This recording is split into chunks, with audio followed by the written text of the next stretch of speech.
Welcome back to the Explanation Pro. Today I'll recap a thriller, history film called The Photographer of Mauthausen. Spoilers incoming. In March 1938, Germans built Mauthausen, an impenetrable complex of a large group of German concentration camps in Upper Austria. A year later, 7,000 Spaniards crossed the gate of Mauthausen, many of whom had previously been held in camps by the French government but later captured by Germans when France capitulated. Dictator Ramon Serrano Suñer, known for his pro-Third Reich stance during World War II, disowned them as part of his Nazi Party service, influencing a totalitarian movement within the Spanish regime. As the Spaniards enter the facility for the first time, they are stripped of their belongings, shaved, and ordered to line up naked outside in the snow. They meet with the capos, convicts assigned by the Schutzstaffel, SS, guards, to supervise forced labor or carry out administrative tasks. They are distinguishable with the green triangle on their uniforms. The cruel men take whatever they want and do whatever they please for their Nazi captors. In the courtyard, many new inmates appear malnourished and frail while being photographed, having already been subjected to hard work and torture for many months in other prison camps. Chief of Identification Service, SS Hauptscharführer Paul Ricken, stages the whole thing for Franz Zierreis, commandant of the base. He arrives to choose a few inmates and load them in the truck for his purpose. The others left behind are given a blue triangle patch to identify them as forced laborers or emigrants quickly. All of them are asked to register at the Erkennungsdienst, Identification Service Department, including a young boy whose limp father was taken by Zierreis. Incidentally, this is the department where fellow inmate François Boyat is assigned as a photographer, with Valbuena helping him. As a former Spanish Republican, he was earmarked and given a triangular patch with an S emblazoned. As a young prisoner enters, he becomes friendly with him and offers to replace the patch with one like his.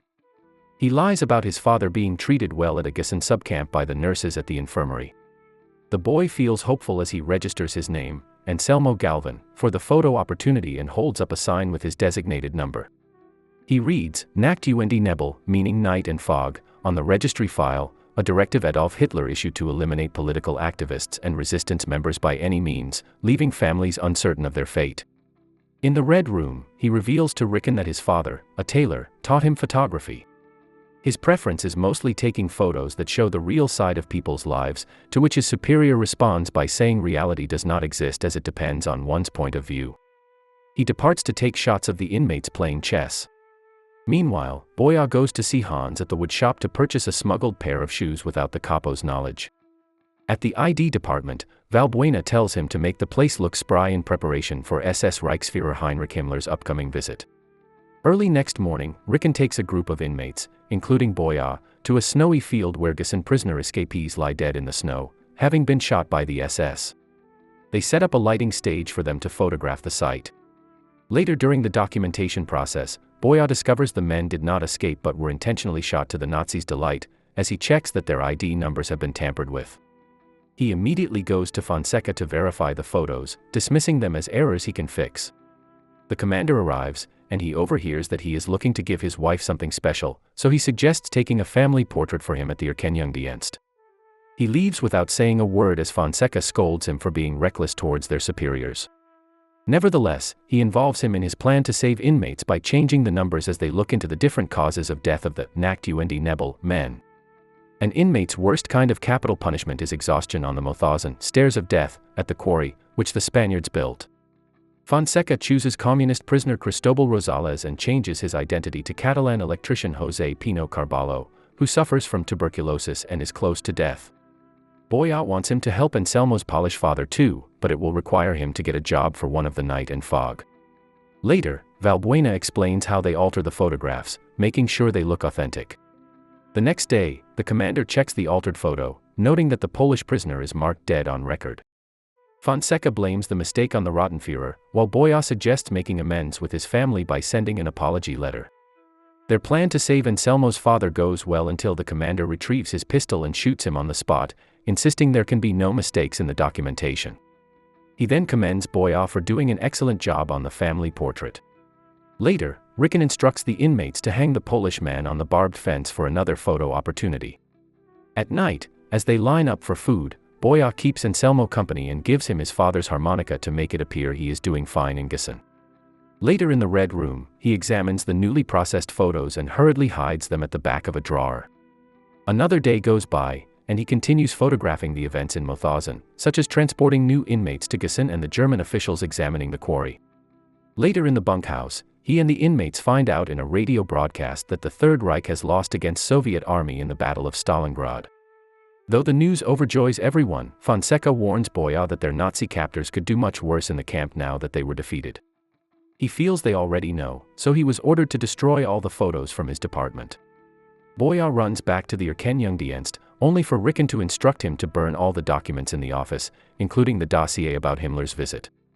As Valbuena takes out a whole drawer of files, he discovers the hidden folder, so Boya tells him that they must keep some evidence of their cruelty in the camp. They ultimately decide on hiding the negatives while everything else is thrown into the furnace to be burnt, along with all the corpses from Night and Fog. Ricken decides to reward Boya for his efforts by letting him have sex with a female prisoner, Dolores. As he finishes, he catches a glimpse of a manuscript for the Spanish-language play, Life is a Dream, and realizes the woman is a Spaniard. She instructs him to keep the information to himself as they are secretly photographed from outside the room. Later, he sees Ricken waiting for him to let him know this will be his reward every time he performs well in the camp. At the bunkhouse, he lets Fonseca in on the scheme and tells him to hide the negatives in different places, despite the risk of getting caught. He finds a few other inmates, like L. Legius, to join in on the plan. On another occasion, Dolores shares her story to Boya about how she was forced into prostitution by the Germans in exchange for freedom in Ravensbrück, a camp exclusively for female inmates. He then lets her in on the plan. Later in the afternoon, the men spread the negatives out, hiding them in their clothes, inside laundry baskets, between the wooden walls of the bunkhouse, and inside the Spanish book owned by Dolores.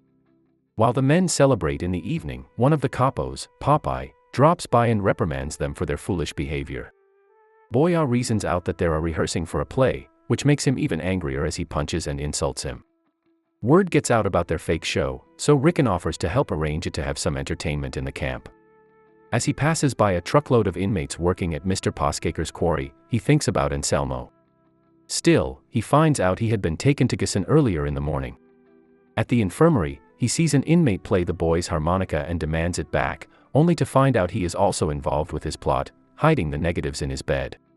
Later in the day, the bunkhouse is fumigated by the SS troops. One of the men finds liquor while Popeye discovers a hidden compartment of items, one of which is a picture. Meanwhile, the men huddle outside, wrapped in towels, while talking about the next phase of their plan. Boya suggests smuggling out a box filled with negatives with an officially stamped document from the Erkennungsdienst without getting caught. Just then, the field commandant comes and beats up one of the inmates suspected of hiding contraband. One night, as their Spanish variety show starts, the resistance group helps Boya suit up and escape. At the same time, they do their best to entertain all the German officials at the bunkhouse.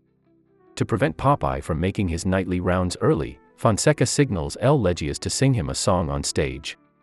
He looks amused, so he offers the performer to smoke with him outside while they take a walk.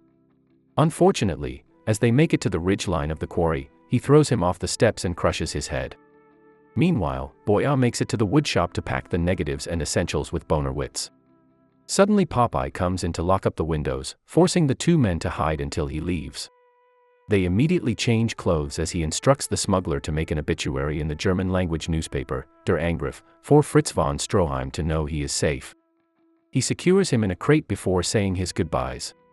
After the play, the SS discovers that one inmate has escaped, and they call for a search party. Sadly, Boya fails to see any obituaries of Fritz von Stroheim as days pass. He walks in on Ricken, who is photographing diminutive prisoner Alexander Caton, and includes him in the photo. Later, while examining some negatives, he is taken by SS to Zierreis estate to be a photographer for the director's son's 10th birthday celebration. He sees other inmates take on different roles at the party, including Anselmo, serving food and drinks. As he finishes a photo opportunity for the director, he chats up Mr. Poscaker and persuades him to take Anselmo in as a quarry worker, to which he agrees. He later tells the boy the excellent news while asking for help, but he declines. Later in the evening, the birthday boy receives a pistol from his father and proceeds to play with it. Everyone at the party then gathers outside to watch Zierreis teach his son to shoot a target as they pretend to go on a hunt. However, to the guest's horror, the director helps him pull the trigger on one of the servants, killing him. He then instructs him to shoot Anselmo, but the boy begins to tremble in fear as Mr. Poscaker begs him to stop. Enraged, he decides to attack another servant to spare Anselmo. As the young prisoner is taken away, Boya hides the negatives in his pocket. After being welcomed into the kind tycoon's home, he keeps the negatives under his pillow, despite being seen by the old Austrian caretaker, Anna Pointner. A boy named Perez befriends him immediately and invites him to play cards. In the morning, the resistance group finds out their plan failed as Director Zereis brings out a badly beaten Bonnerwitz to be paraded all over the camp as punishment for his desertion. He is tied to a sign which reads, "All birds are in the nest." He is later hanged to death in front of everyone. At this point, Boya has had enough and angrily confronts Ricken in the Red Room to call him out for his voyeurism instead of saving prisoners in the camp. His superior then holds him at gunpoint, but he overpowers him while destroying everything in the room. As he chokes him on the floor, soldiers catch him and throw him in jail. He decides to hide the negatives behind the pipelines in his cell. Later, he is hung and beaten senselessly by the commander as Ricken and Zereis talk about how to recover the stolen evidence. Refusing to give up information, he is brought inside a truck with his conspirators to be gassed to death, only to find out the chemical tank has been detached. The commander tries to get rid of them by shooting each one in the head, but the Allied forces start bombarding the area, forcing him to set them free. The rest of the SS flee from Mauthausen, leaving the prisoners to beat up the head capo, Popeye. Later, Boya returns to see the inmates eating their fill as he recovers all the hidden negatives around the camp. To his shock, however, he sees the dwarf Alexander floating in a tank, having been lobotomized by the SS. He proceeds to the Erkennungsdienst office, where Ricken sits on his lonesome accepting defeat. He tells Boya to keep his pictures safe as his camera is taken away. Stepping outside, he takes a picture of Dolores, who hands him the negatives she kept in the book. Walking by the barbed fence, he discovers Director Zereis' vandalized corpse hung over it. At long last, Allied troops composed of Americans, Russians, and Brits storm Mauthausen and liberate all the prisoners as Boya takes photos of the passing convoy. Some time passes as the camp survivors, including Anselmo, reunite at Mr. Pascaker's homestead. Anna, the caretaker, hands Boya rolls of the negatives hidden behind a rock fence. Finally feeling liberated from their harrowing experience inside Mauthausen, the former inmates happily pose for photos with the home residents. At the Nuremberg trial in January 1946, Boya was called by the French prosecution to show photographs taken by the SS in Mauthausen. These photographs prove that the camp was known and visited by high leaders of the Third Reich. On the second day of his testimony, he stood up to point out Albert Speer, Hitler's architect and Minister of Armaments, as one of the people who visited the camp. Thank you so much for watching. If you enjoyed this video, please hit the like button and also subscribe my channel for more videos like this. See you in the next video.